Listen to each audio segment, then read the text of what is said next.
so fast and with such gratitude just for being kind, if you practice it. Every single one of us are in relationship, whether it's with our husbands and wives, with our ex-husbands and wives, with our children, our grandchildren, whether it's with people we drive along the freeway next to, whether it's with waiters and waitresses or baggage handlers or flight attendants or people that we are in line to get into the movie. We're all in relationships, and we interact with each other all the time. And probably the best lesson that I've ever learned in my life about how to be in a relationship in a way which is powerful and happy and fulfilling is to remember this sentence.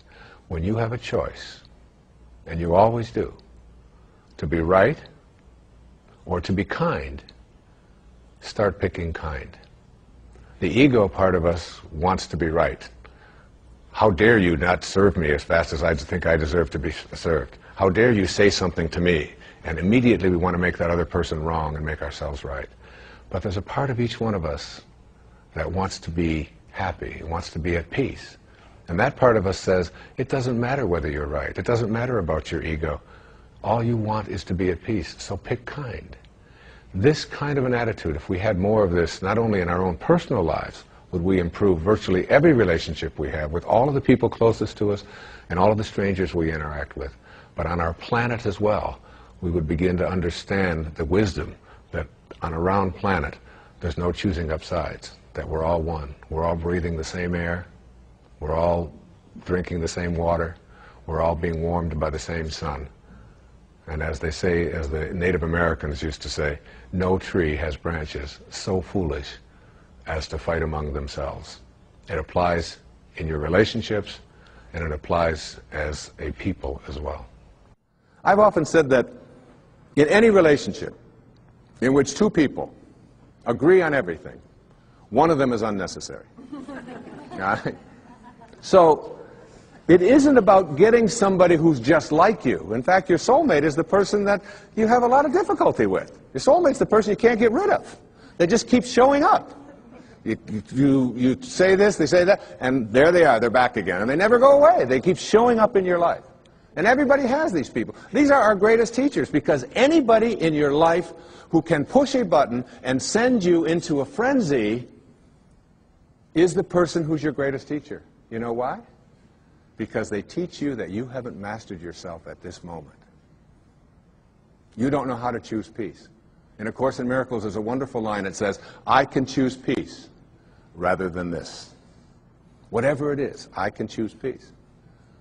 My soulmate, my wife, is one of my soulmates. I mean, she knows how to push those buttons. She's really good at it. And she's one of my greatest teachers. I remember saying to her one time, honey, do you love me for who I am or for what I've been able to do for you? I just wonder. She said, that you call yourself a spiritual person? I can't believe you would even ask a question like that. She said, I don't love you for what you can buy for me or what success that you've had or where you are on any bestseller list. I love you for who you are. And I will always love you. I said, well, I was just asking. I said, what if I was just Joe Sixpack? You know, and I was just bringing home, you know, a meager salary and so on. She said, I will always love you for who you are. She said, I would miss you. But I would always love you. She knows. She's got that. You know. And all of us have soulmates. My daughter Serena, who's just turned 13, my teeny bopper. She came home from school one day. She said, there's a rumor in our school. She saw somebody had seen me on television that you actually wrote a book about how to raise children. Tell me it isn't true. I said, honey, you can come and hear me speak. Would you like to come and hear me speak? I said, people actually pay to hear me speak. She said, why? I mean, she's got that, all right? But her soulmate is her sister Summer, who is now almost 15.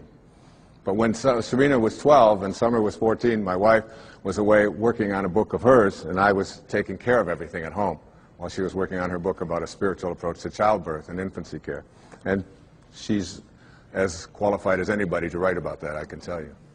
And I was making breakfast. I was making waffles for them in the morning at the toaster. And she mixes all this stuff up. It's a lot easier to just put them in. And Summer and Serena were sitting at the back table in the kitchen. And I heard Summer say to Serena, out of nowhere, about 6:30 in the morning, if you didn't have any feet, would you wear shoes? And I turned around, I said, where is this going? And Serena went, that's ridiculous. What do you mean if I didn't have any feet, would I wear shoes? She said, of course not. And Summer said to her, then why are you wearing that bra? Everybody's got a soulmate. Stormed out of the room. There was But it isn't the people who agree with us. It isn't the people who tell us the right thing. It isn't the people who always find us, you know, just perfectly smelling good and so on. There is an element of understanding that everybody who shows up in our life has something to teach us. Many people have said to me that they have observed in my writing and in my teaching over the years that I have changed. I've evolved, if you will. That when I first wrote Erroneous Zones and Pulling Your Own Strings and books like this, that I was really talking about something much different than I'm talking about today, which is spirituality, higher awareness, higher consciousness, and it's true. Because one of the great teachers, again, in my life was Carl Jung. And in Modern Man in Search of a Soul, he said that there are archetypes, there are stages that we go through when we reach adulthood. He said those stages work like this. He said it starts out with the athlete when you reach adulthood. And he called it the athlete, not as a put-down of athletes, but as the time in our adult life when our primary emphasis is on our body. What it can do, how strong it is, how fast it can run, how much it can lift, how beautiful it is, and so on. And we believe that we are a body, if you will, perhaps with a soul. He said the second stage is what he called the stage of the warrior. And this is the time in our adult life when we take ourselves out of our physical self, if you will, and we take this body out into the world, and we do what warriors do, which we attempt to conquer, we attempt to defeat, we attempt to get as much as we can. It's the age of the ego. It's the time when we're saying, what are my quotas? What's in it for me? What can I get? And we go through that stage. And I believe that I was writing earlier in my life to teach people how to be better athletes and better warriors, because that's where I was in my life in those days. And the shift has taken place for me as well. Jung said that the third archetype is what he called the archetype of the statesman or the stateswoman. And this is when we finally get to a place in our adult life when we stop saying, what's in it for me? How much can I get? How much can I accumulate? And we begin to ask the question, how may I serve? What are your quotas? And serving others becomes much more important than our own egos, until ultimately we reach what he called the stage of the spirit, the archetype of the spirit, when we finally begin to recognize that this is not our home. What it means in the holy books when it says, you are in this world, but you are not of this world. And these four stages represent also where we can look at our own self. How am I doing going through these? To what extent do I find myself consumed with my own quotas? What's in it for me? How much can I get?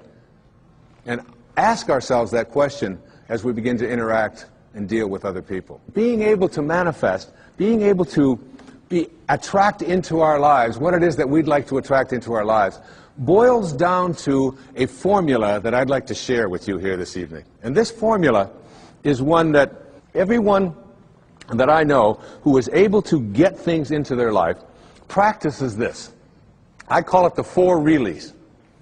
All right? So that what you really, really, really, really want, you will get.